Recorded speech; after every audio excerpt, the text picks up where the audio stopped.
So the rule for SEO is it's not good to have duplicate content on multiple pages. So by duplicate content, I don't just mean the actual text content right here, I mean the headings, the titles.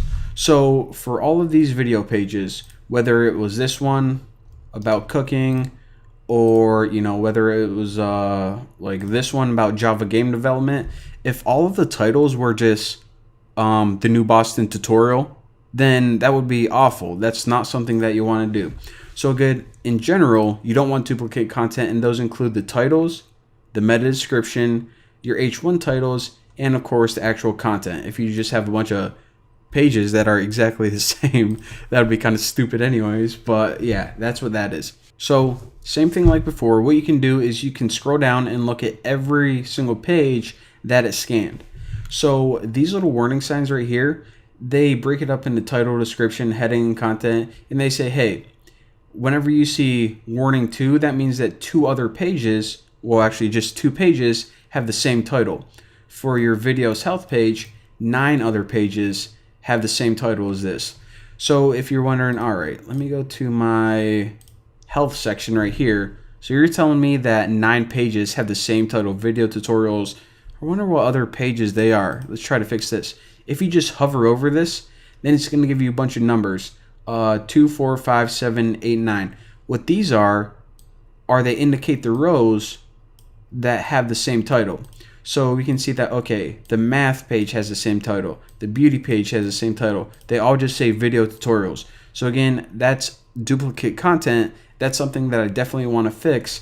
And ideally, every single one of these things should be a green check mark.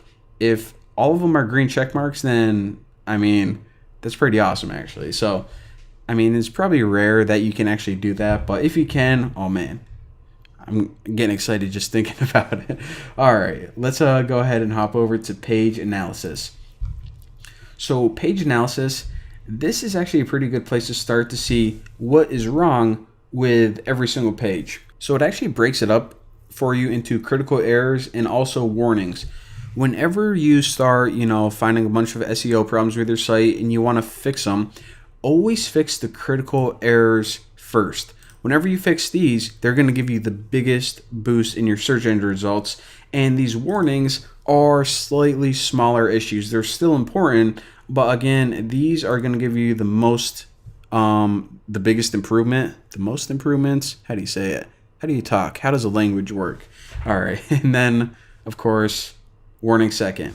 Now, another thing is whenever you're thinking, all right, I have a huge list of stuff I have to work on. Where do I begin? You always want to begin with your most popular or most important pages first. So again, whenever I'm fixing a bunch of these issues, I'm not just going to go to some random forum page and start working on, SEO for this as my number one priority. No, I'm going to go to either, the homepage of the forum or the videos pages or the homepage for my website. The most important pages that get the most traffic, you want to work on first. So again, for each page, it tells you the number of errors, what kinds of errors there are, so on and so forth. So that's what page analysis is, pretty much breaking down your problems page by page.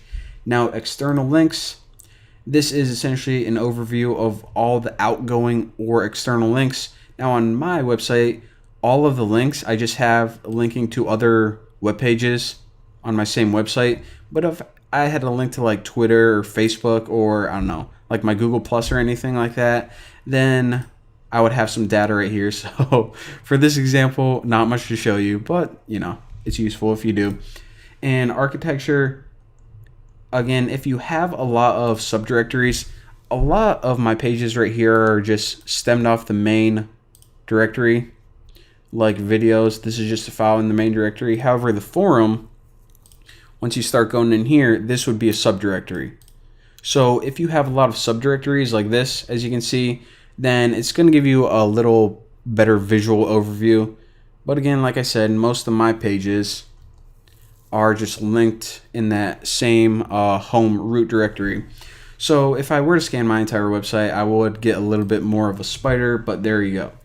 So that is the overview of crawls. Basically a way that you can crawl your entire website or a bunch of web pages at once. So definitely very useful, and in the upcoming tutorials I'll show you guys the rest of this stuff, and it's actually really cool. So I'll see you guys then.